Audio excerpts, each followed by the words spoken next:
Here I have TOSCIDO M863, and today I'm going to show you how to change keyboard language on this device.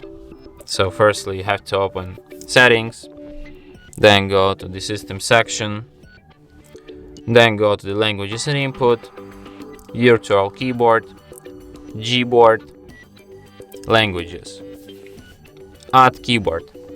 Here you can see the whole list of the available system languages. So let's pick, for example, maybe which language should I pick? Maybe Greek, and tap Done. And now let's try to write something down in Greek language.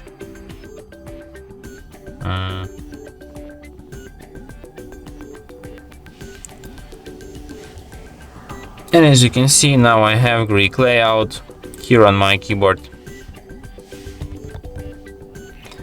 And that's it. Thanks for watching. If you find this tutorial useful, don't forget to hit that like button and subscribe to our channel.